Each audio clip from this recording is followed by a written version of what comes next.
Jay O'Connor back again here with Carolina's own Podforce 5, sitting with Chris Baker today. Chris, how are you? I'm great, man. Thanks so much for coming in. Thank you. You're tan.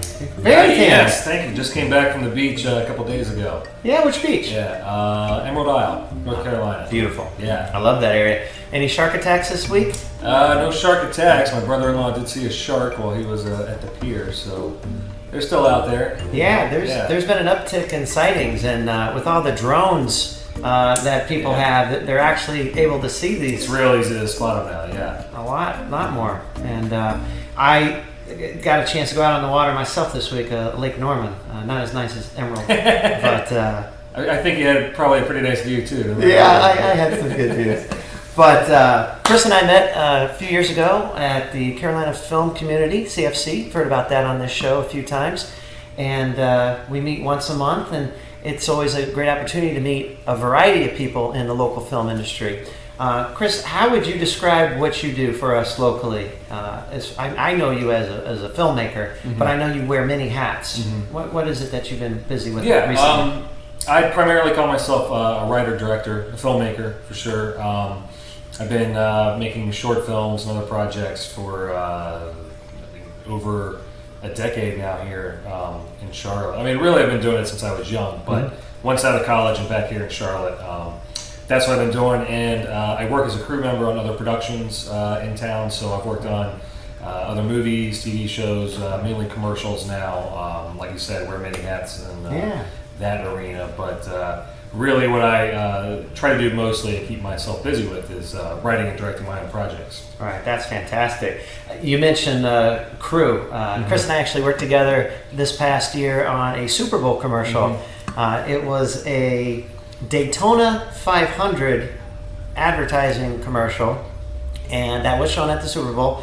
I was fortunate enough to be on scene with Denny Hamlin, among others. Yeah. And funny thing about this shoot was the drivers didn't want to make the trip all the way down to Daytona, and so we had to shoot it in Charlotte, even though we were supposed to be in Daytona. And it was about 19 degrees that morning on one of the 2 days of the shoots, and we all had winter coats on, and we had to leave them off camera on the ground and run while the camera. Anyway, Chris was very, very, very helpful. I really loved having a familiar face there that day. Yeah, there was a lot of familiar faces. You and quite a few other talented actors in the area were all helping make that happen. But yeah, that was a cold day. You guys had to act like it was burning up hot Florida. It really was. Yeah. It was really something. Movie magic right there. Movie magic. A lot of the Homeland crew from the Showtime's Homeland I recognize mostly, more so than some of the other shows we've been on. But what have you been working on most recently? So most recently, actually I'm still in the middle of making our most recent short film called Sarah's Big Day, and we had an Indiegogo campaign, successful one, to raise money for it. We also got a grant from the Cucalores Film Festival, which is in Wilmington. Nice. They gave a grant to 10 or 11 different North Carolina filmmakers, so we were lucky enough to be one of them. And so we are trying to get that finished in time for their festival in November. We think we'll make it. We just have a couple more days left to pick up shots we need to get done. B shots? Yeah, we ran into some, like most productions, you run into unforeseen consequences. We had some setbacks with camera. We had some deaths in the family of some of our crew members. So it was just like, just you can't ever catch up, and there's things you can't predict. Was it Han Solo movie problems? No, nothing like that. Okay, God, not on such a grand scale. Ooh, yeah. You're still director. I still did the job. That's it. Yeah. Good. But yeah, so we finished the Indiegogo. We did a shave-off campaign. Yeah, tell us more about that. I've been asking about this. I've had this beard for like 3 or 4 years at this point, and there's a lot of people who are really tired of it, particularly my wife. A lot of people who love it, and we thought it'd be good if we let people donate in a fun way, which is like, hey, if you want me to shave, this is your chance to make me shave. Like, put some money into it. If you want me to keep it, well, it's how to go back and forth. And so, so is the contest over? Yeah, the contest is over. And who won?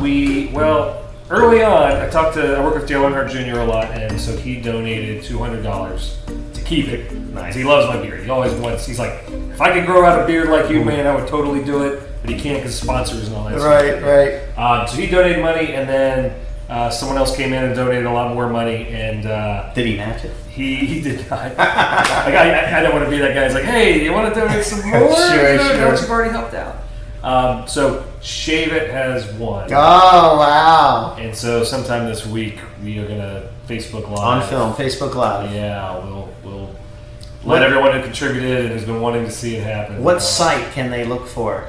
I guess it'll probably be on my own Facebook page. So I'm on Facebook as Chris Baker. Not Christopher, but Chris Baker. Yeah. So and it might be a public setting for the. I haven't done the live yet. So yeah, I've never done it either. So it'll be an experiment. Sure. Well, we'll look out for that. So works out. Yeah. So that tan I have from the beach, we'll see what it looks like underneath this. Yeah. Who knows what's under there? Yeah. Gosh, it's bright. It's been a few years. Quite a few.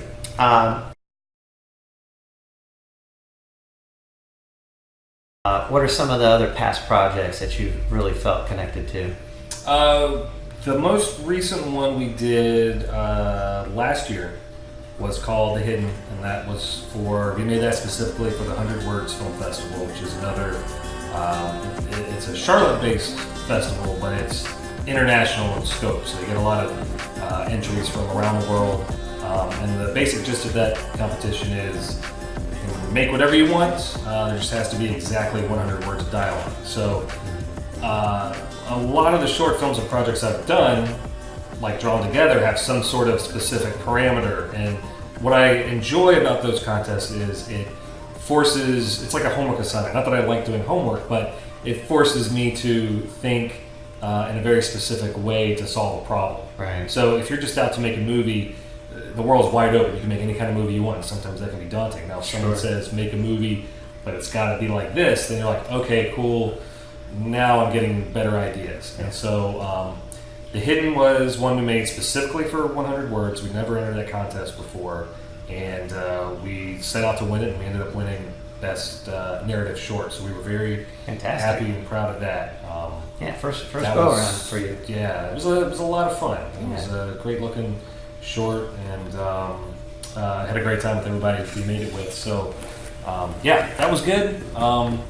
Past films, we've always done the 48-hour film competition in Charlotte. Mm-hmm. Other CFC competitions, 48-hour projects. We've had a good run. We've done it the past 3 years, and we've. You've always been in the winner's circle for one reason or another. So we won Best Directing last year with Salvation, and the previous year we won Best Writing and Best Acting, and the year before that we won Best Writing and Best Acting. So we've done good for such a tough contest. That's a tough thing to make a film in 48 hours. It's fun. We're expecting over 30 different teams this year, I think. Are we? That's great. Yeah, I think Will Fisher had mentioned 30, 32. Yeah. We'll see. We get closer to August here. Yeah, the first year we didn't participate. I think there was like 7 teams. Mm-hmm. And then the second year was the first time we did. I think there was like 12 to 15. And then it's just been getting bigger and then bigger 22. each year, so, which is great. It's more competition, but you get to see a lot more varied quality of work. So well, congratulations on all of those awards. That's really a great amount of work that I've been able to see that you were appropriately rewarded for. Oh, thank you. Which one of the 48 hours was the time travel one? So that was Glory Days. That's the first one we ever did. Okay. And that one was an older guy time travels into the past to stop his younger, hard partying self from ruining his life. Uh-huh. And he gets sucked back into his old ways. You know, the younger guy offers him a shot, and he's like, no, I'm here to stop you. And oh yeah, that's right. This is so much fun, you know. And it's like Frank the Tank. Reawakens. Yes. When it hits your lips, it's so good. It's so good. Give me another. Yeah, that was great. So that was our first time ever doing it. And old school. Yeah. Old school. That's that one. Yeah. All right, so I remember old school. I remember the time travel. The younger character wasn't originally cast, was he? Right. So Patrick Keenan was our older gentleman, main actor, and he's been in all 3 of our 48s, and he's been a part of why we've won Best Acting for 2 years in a row. He's great, and so whenever we got the group together, you don't know what you're gonna make. Right. You don't know the theme Yeah. until the 7 o'clock on the Friday of the 48-hour film project. You find out your theme, your line of dialogue, your prop, And character name, I think. and a character name. Yeah. Right. Okay. So We had it no landed idea. on you right then. And we get time travel, which is that's also a pretty wide open genre. It can Sure. be funny, it can be serious. And when we finally settled on this idea of an older guy going back to his younger self, we were like, okay, well, for 48, you kind of get an idea of the actors you want to work for you, and you don't know if they're going to work for the script or not. So you just say, hey, hang out, and maybe we'll have a part. Yeah, maybe. And when we cast Patrick as the main time traveling guy, it was like, I don't know anybody who looks like him. And then I looked to my guy I just met, who was going to be my second cameraman. We're going to shoot 2 cameras. And I'm like, you've got glasses and a beard. You could take those glasses off and maybe, what do you think about acting? He's like, sure, man, I can do it. And I was like, all right, so you're now our you're our main actor, That's second awesome. one. And it worked out great for someone who doesn't act much. I don't think. Oh, he did a fantastic job. Yeah, Aaron, he's great. So Aaron and Patrick worked very, very well off of each other. Yeah. It was a great pairing and obviously award winning. yeah, I think we lucked out. I tell everybody, I'm like, you know what? We met all of us who worked on that had pretty much met each other just recently. Yeah. My special effects guy Eric O, fantastic. We had just met at a CSC meeting the month before. Melissa, our editor, had just met her at a meeting. It's none of us had really worked together, Right. And so it could have went disastrously. That was a pivotal time for you guys. Yeah, and it just Clearly. it's one of those awesome moments where just everyone meshes together, all the personalities. Serendipity. Yes, very quite. Yeah. So with these projects and the 48-hour film project, what have you got going moving forward now? So 48's coming up again this year. I'm probably not going to be able to do it because I'm going to be out of town, unfortunately. But I'm trying to see if there's a way I can shoot while I'm out of town, get that footage up to my team, and we can still make something. Yeah. Because there's no rules saying you have to shoot in Charlotte. So, Right. we're still toying around with that. There's a screenwriting competition coming up, Carolina-based. I'm still working on a script for that. And what else? Sarah's Big Day we're working on, mentioned that. And hoping in the next year to finally get my first feature film off the ground. So that's something that I've been toying around with script and ideas for years. You've been working on various scripts that you're. Or Yeah. you have one in particular. I think this one, I want it to be based on the first short film I made after college called Zombie Hunters. Nice. It's a great title, Zombie Hunters. but it's a very satirical. They should make a TV show piece. like that. Actually, it is a TV show. Yeah. Little show. Yeah. Hopefully the next year we'll start working on a first feature and making it that. Yeah, and shooting it here in the Carolinas and casting Carolina people. And So with your many hats, you do commercial work, and what do you see as an opportunity for the local Charlotte area? Not just the film community, but the local businesses. What can they be taking advantage of that they're not taking advantage of right now? Well, there's a lot of filmmakers and videographers in town, and I think one thing they can take advantage of is, well, for instance, I just was down in Atlanta 2 weeks ago shooting a big convention. So a lot of these businesses will have a convention, in this town, somewhere else in the country, or you're going to bring all your managers here and have some event. And there was a big concert featuring band members who were all different members of this particular business community. And so I shot the concert, and basically, we can create this little short film that highlights, the wonderful time they had, almost like, say, a wedding video or something. Yeah. I think that's the kind of thing a lot of businesses don't Right. take into consideration, that that can be an advertisement for them, or a cheerleading piece for the people within their company to get excited. And even just making local commercials. A lot of local commercials you see are kind of very simple and very inexpensive, but I think there's a way you can make them a little bit more creative. You know, if you just find the right people or willing just to dig a little deeper. Yeah, 'cause I think there's a lot of wonderfully talented people here in this area for sure.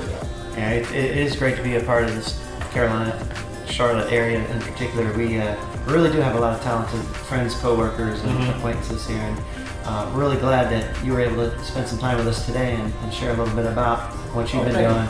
And we look to see continued great things from Chris Baker. Oh, thank you. So- Me too. It'll be clean shaven, Chris Baker, unfortunately. That's right, clean I'm shaven. gonna start growing this beard back out as soon as I can. Who knows what will inspire? Yeah, that's true. You know, we might do lots of different things. Yeah. Thank you so much, Chris. Hey, thank Wonderful you. to have you in today. Thank you. It's fine. Thanks, folks.